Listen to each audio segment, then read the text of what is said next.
All right, this is the intro to Clojure. So as it's in the notes, a set is closed under a given operation if performance of that operation on members of the set always produces a member of the same set. So I'm going to use this as an example. This is a very small set. It only has two numbers, and the operation that we're looking at is addition. So again, if I choose any two numbers in this set, we need to check to make sure that it results in a member of the set every single time. So for example, I can use 0 and 1. Again, it's addition, so we're going to add them. And the result is 1, which is in the set. It's right there. Okay, I can also choose a number in itself, and that results in 0, which is there. Okay, and if we try 1 in itself, we get 2. Now 2, notice, is not there. Okay, so then this would result in the set being not closed.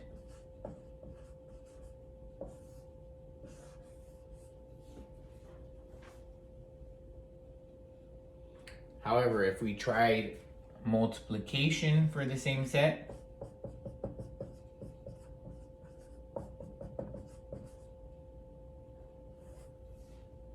okay, again, we can try 0 times 1, that's 0, which is there. We have 0 times 0, which is there, and 1 times 1, which is there. Okay, so every single possibility results in a number that is in the set, okay, the original set. So this would result in the set being closed under multiplication. Okay, Clojure requires a reference set. So we have the set S here, an operation. Okay, we have addition. We need elements in the set. So here we have two elements or two numbers in our set. The operation is usually binary, so usually we get to choose two numbers from the set and apply that operation, but that's not always the case. For example, we have done averaging, so we've done averaging of 3 numbers, so that means you choose 3 numbers in the set and average those out. Okay, and we need to consider every single possible result of the operation, including choosing a number and performing that operation on itself. So for example, if we choose 1, we always want to try the operation with itself. So this would result in a 2. Okay, which brings us to the next point, which is refuting a claim takes only one counterexample. So if this was the first example that I tried and I noticed that 2 is not in this set, then this is the only counterexample that I need. I can already say that this set is not closed.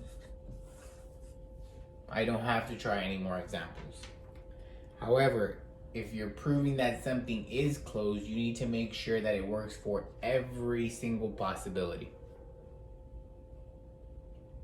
Okay, and the last thing on here, sets are either closed or not closed.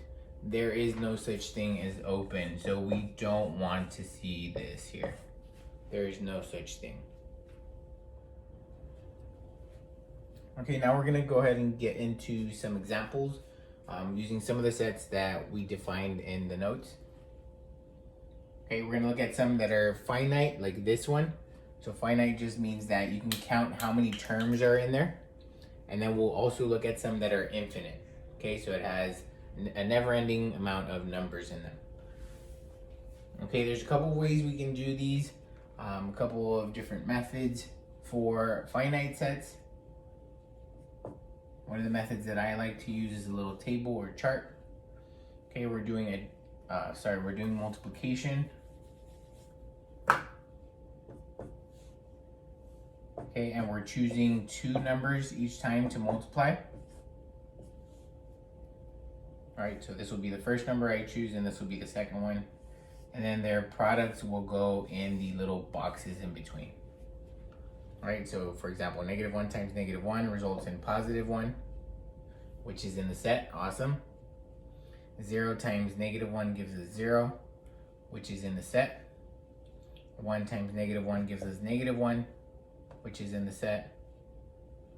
-1 times 0 gives us 0, which is in the set. 0 times 0 gives us 0, which is in the set. And 1 times 0 gives us 0, which is also in the set. Okay, last column here. -1 times 1 gives us -1, which is in the set.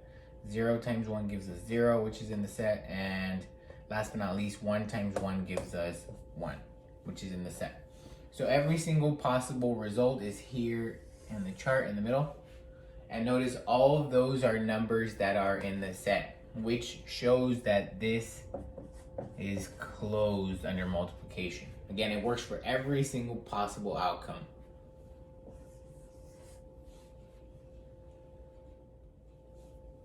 All right, now let's see what happens if we expand that set a little bit. So I added a 2 in there for the second example.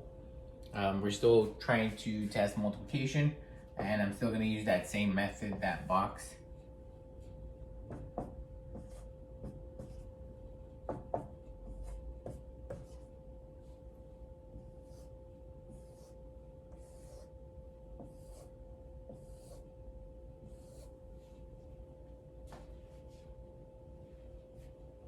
Okay, so I'm gonna go ahead and do this one first. -1 times -1 is +1. It's in the set. 0 times -1 is 0. That's in the set. 1 times -1 is -1. That's in the set. 2 times -1 is -2, but there's no -2 there. All right, so this is the counter example. Again, you only need one counter example to show that something is not closed. So we can go ahead and stop there. This set is not closed under multiplication. Okay, now we're on to infinite sets. So we're going to work with natural numbers, and we're trying to determine whether it's closed under subtraction. Okay, so now that we're dealing with infinite sets, it gets a little more difficult just because we can't try every possible example because they are infinite. We would never end, we would never finish. So we need to try to think of other ways that we can show if this is closed or not closed. So we can use the definition. And if we want to try examples, let's try to pick ones that we're not too sure of. So examples that we think might not work. Okay, we don't want to try examples that we know for sure are going to work, because that's not going to give us much information as it pertains to closure. Okay, so for example, natural numbers, as are defined, starts with 1, 2, 3, 4, 5, 6, and so forth. So starting with 1 all the way to infinity. Okay, so how about I choose, 4. We're doing subtraction, and I'm going to choose a number that's larger than 4. So I'm going to choose 6 as my other number. Okay, this results in -2. However, natural numbers do not include negatives, so I can stop there. Okay, this set is not closed.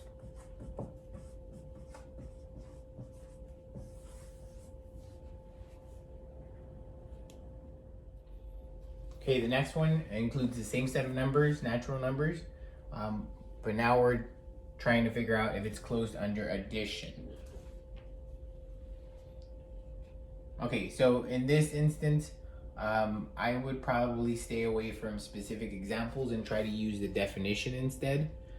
So we know natural numbers again are all these. So we notice that every single one of these numbers is positive. So if I think to myself, a positive number, we're doing addition, so plus another positive number, then the result should always be positive. Okay, and since none of these have any decimals, the result should not have a decimal either.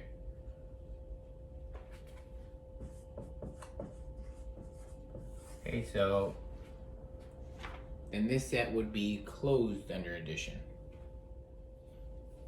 Okay, our next example is a set of integers, and we're trying to determine whether it's closed under division. Okay, so again, the integers include all of these.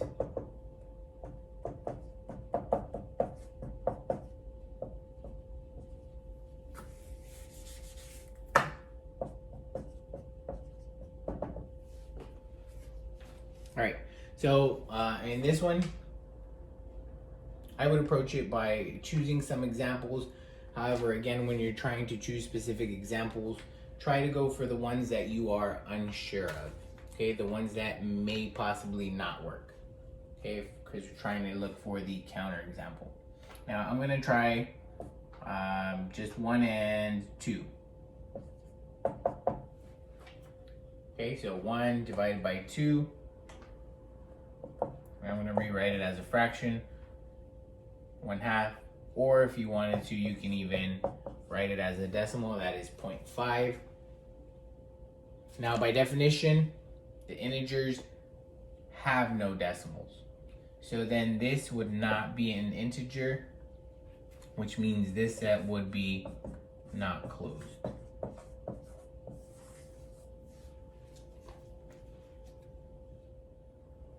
Okay, our next example we have here, the even integers, and we're trying to figure out whether they are closed under averaging two numbers.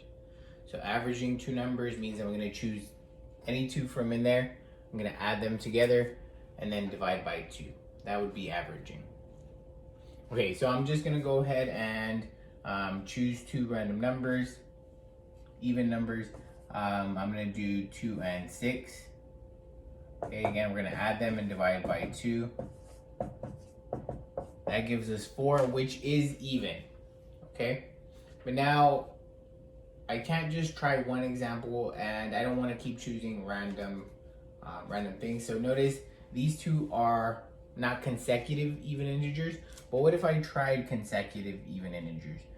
For example, I can do 8 and 10. So those two are consecutive even integers, and we're going to average them. Okay, so we get 18 divided by 2, which is 9. Okay, 9 is not even.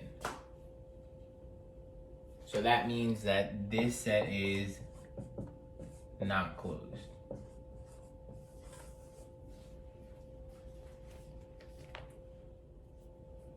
Okay, for number 7, we have the set of odd integers, and we are testing to see if it's closed under addition. Okay, so I'm going to choose 2 from in there, and I'm going to go ahead and add them. I'm just going to go ahead and choose the two smallest ones, 1 and 3. And if we add them, we get 4. Awesome, there's my counter example. So 4 is an even integer, which means it's not in here. And that means that this set is not closed.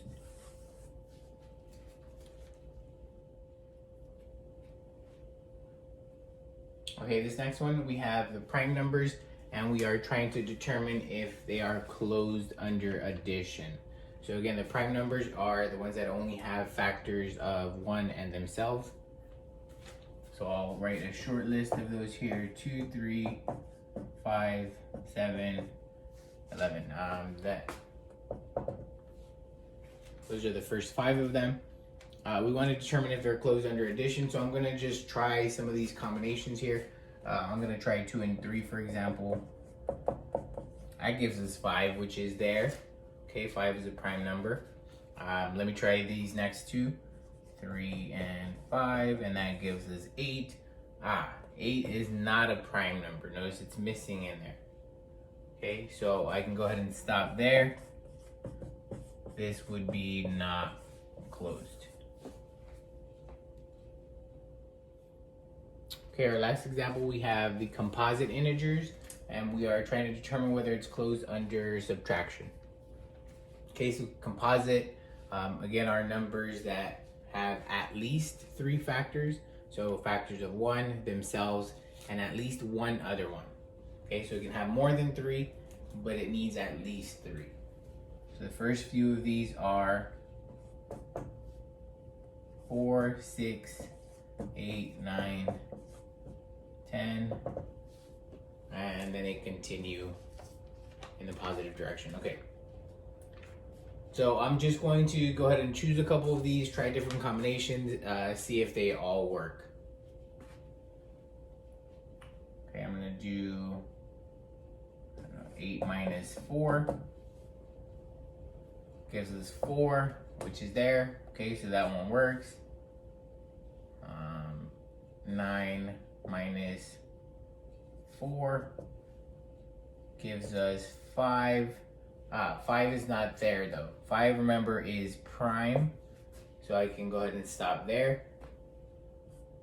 That means this one is also not closed. Okay, so a lot of this has to do with being really comfortable with the definition of these numbers. So try to study on the definition, try to reword it, use your own words to define these types of numbers.